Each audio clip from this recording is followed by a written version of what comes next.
So this is the iPhone 14 Pro Max in what is my favorite color of any iPhone, deep purple. And in this video, we're gonna find out if this flagship of the past is still worth it in 2025. So let's get into it.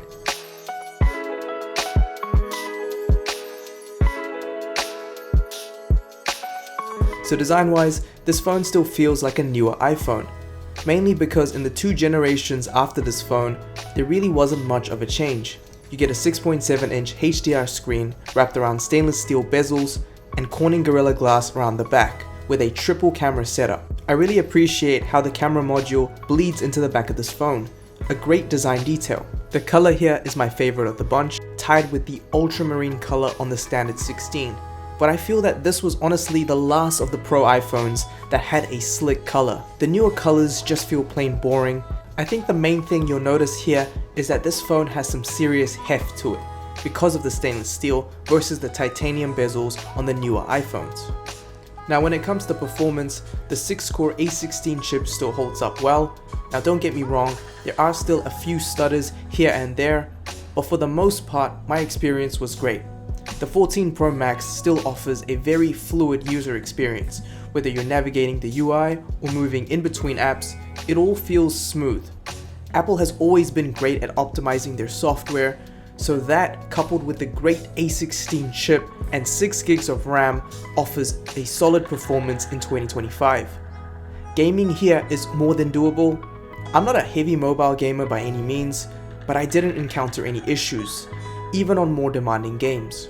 The solid performance and experience of this phone is only accentuated further by this awesome 6.7-inch OLED panel that features a 120Hz variable refresh rate. The screen is truly a delight to use and look at, and is honestly the main reason I would pick an older Pro iPhone over the newer standard 16 model, as the 14 Pro Max just feels way more fluid to use than the 16 despite being older. Now the triple camera setup provides a versatile experience for users.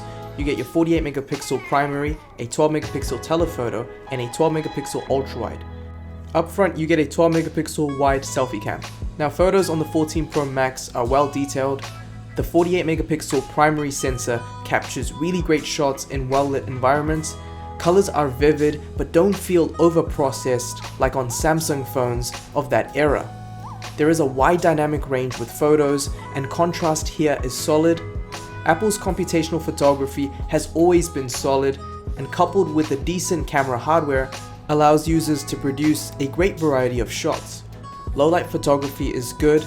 This phone does a good job at exposing images correctly. However, in extreme low light scenarios, some grain becomes noticeable.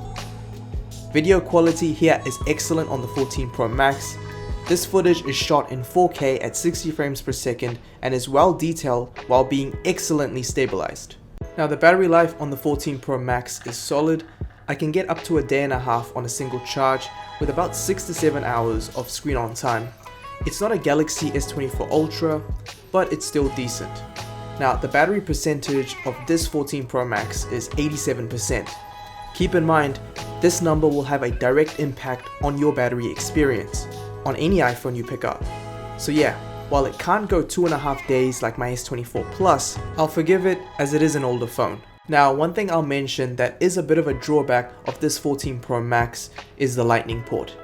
This is just one of those things that makes traveling with this phone a little annoying, as every other device I own uses a Type-C port, and so my cable management was pretty homogenized until I had to remember to also bring along with me a Lightning cable. I will admit, this is something I don't miss about older iPhones, but is not a deal breaker. Now the speaker quality here is decent. The speakers themselves get plenty loud and offer good bass and timbre. Here's a sample.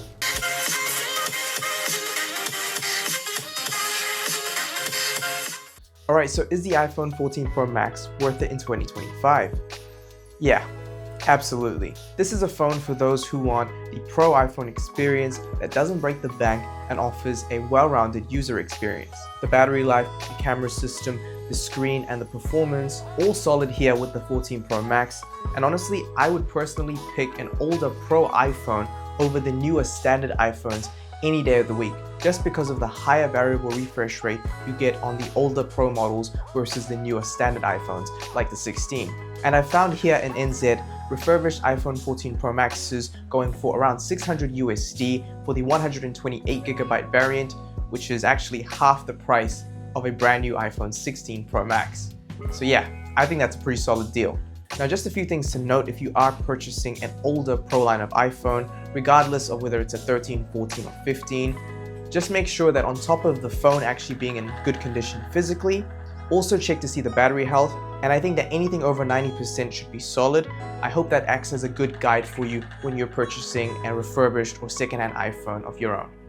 So there you have it. This has been my take on Apple's iPhone 14 Pro Max in 2025. Leave a like if you enjoyed this video. Definitely comment down below if you're rocking a 14 Pro Max or if you're thinking of getting one. I'd love to hear your thoughts. Also consider subscribing for more content. But yeah, for now, it looks like we're out of time. I hope you all had a great Christmas and have a very happy New Year's. Till next time, peace.